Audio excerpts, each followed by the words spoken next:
Y hablamos nuevamente de Rusia aquí en Red Más Internacional, y digo nuevamente porque le hemos estado haciendo seguimiento a esta noticia, todo el caso del envenenamiento del exespía ruso, y lo cierto es que esta situación crece cada vez más. Por eso saludamos a Carlos Alberto Patiño, profesor titular de la Universidad Nacional, quien nos acompaña hoy para ayudarnos a entender mucho mejor hasta dónde puede llegar esta situación. Usted es experto en todos estos temas. Profesor Patiño, bienvenido. Hola Paula, buenas noches. Bueno, lo que estamos viendo hoy, en medio de toda la evolución que yo ya mencionaba, es que está la comunidad internacional toda unida, culpando a Rusia por lo que sucedió con el exespía ruso. ¿Esto hasta dónde puede llegar para el Kremlin?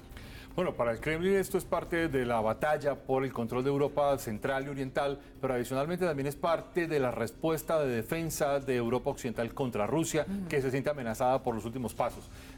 Todo indica que aquí estamos frente a un caso parecido a los que ya hemos visto en otros envenenamientos o asesinatos de exespías rusos en las tierras británicas o en las tierras europeas. En este contexto todo parece indicar que sí, que los rusos lo asesinaron. Aquí no hay que olvidar que es que Rusia además cuenta con dos organismos de inteligencia, entre muchos más, que son muy importantes. Y uno de ellos depende directamente de la Cancillería, de forma tal que Sergei Lavrov es a la vez canciller, pero también es la cabeza del organismo de inteligencia de la Cancillería.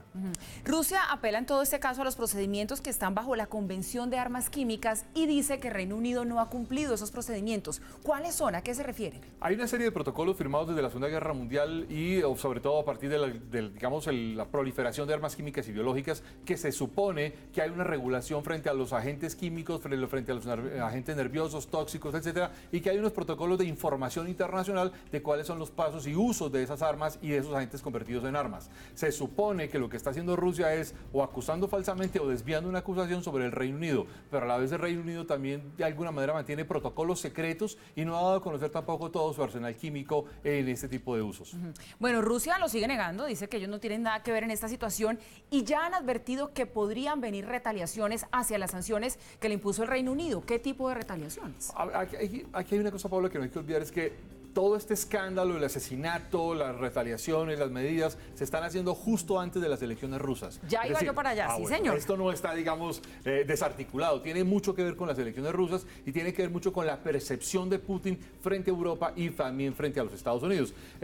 Por un asunto que es fundamental, es que Putin se está haciendo reelegir por cuarta ocasión. Es una especie de presidente, digamos, muy reconocido globalmente, que es además la cabeza de una de las tres grandes potencias actuales, y Estados Unidos anda, digamos, por sus horas bajas en la influencia global. Y esto de cara además a otro factor que no se puede olvidar, que es que Xi Jinping acaba de ser nombrado presidente vitalicio de la República Popular China. En ese contexto, todo el escándalo del asesinato del exespía coincide con el proceso electoral ruso. En este contexto de lo que se trata es de alguna manera de atentar contra la imagen rusa, como lo sienten los agentes rusos, pero también pues, desde el punto de vista, digamos, de Europa Occidental, es defenderse y mostrar que lo que hay en Rusia es una dictadura, y una dictadura que cada vez amenaza la seguridad de Europa Occidental. Y ya Rusia lo había denunciado así, que esto lo que buscaba era ensombrecer un poco ese proceso electoral que va a tener lugar el domingo, del que ya vamos a hablar más a fondo porque es bien interesante lo que va a pasar allí.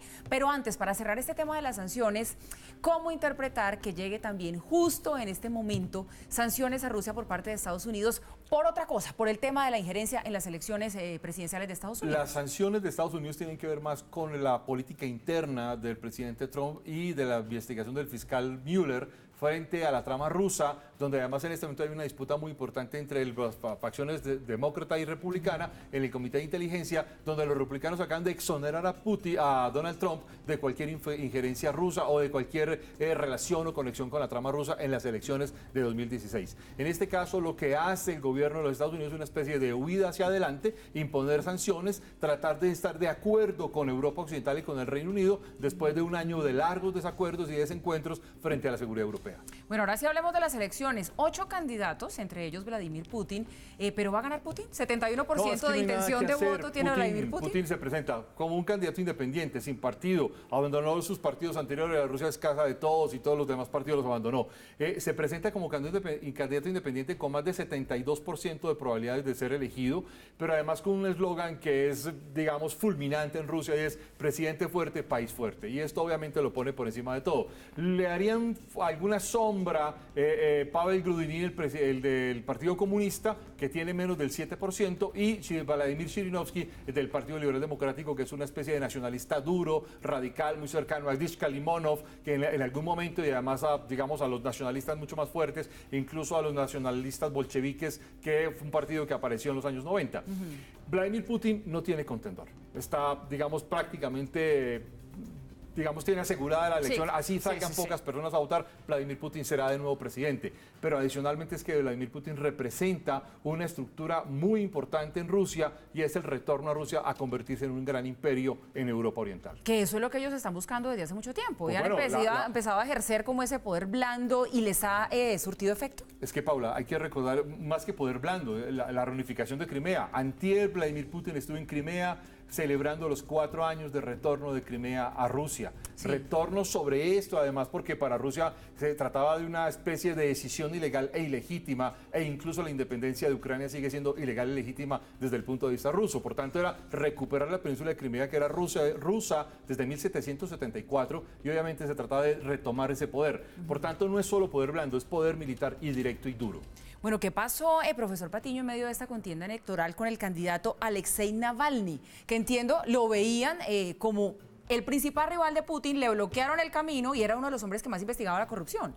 Claro, pero además quedó por fuera de cualquier posibilidad de competencia, ha estado en la cárcel, ha sido enjuiciado incluso por traición a Rusia y ha sido además acusado de delitos de corrupción, justo lo que él estaba denunciando o investigando. Viene, profesor Patiño, el Mundial de Fútbol. Uno cree que no, pero resulta que sí, el deporte tiene todo que ver con la política y ya Reino Unido anunció que no va a enviar a la familia real al Mundial. También incluso se dice que están tratando como de convencer un poco que la selección inglesa decline su participación en el Mundial, lo cual yo la verdad veo muy difícil. Pero lo que le quiero preguntar es, ¿se va a ensombrecer el Mundial de Fútbol con todo lo que está pasando alrededor de Rusia o todo lo contrario? ¿Le va a servir a Rusia como cortina de humo?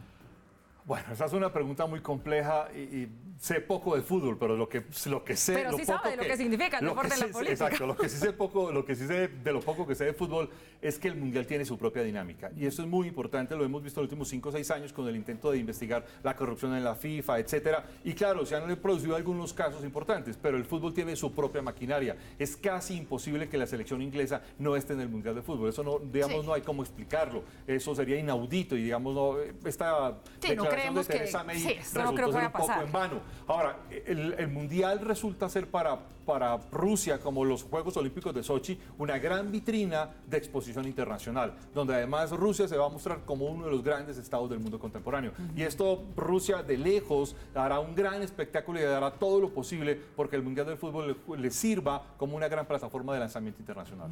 Pues bien, profesor Patiño, siempre será interesante entender todo lo que pasa en torno a un país como Rusia. Hoy creo que nos quedan luces bastante claras acerca de cómo están las cosas en todo lo que tiene que ver con este caso del envenenamiento del exespía ruso y lo que puede venir de cara a estas elecciones presidenciales que serán el domingo. Carlos Patiño, profesor titular de la Universidad Nacional, gracias por estar con nosotros. Muchas gracias, Paula, muy amable.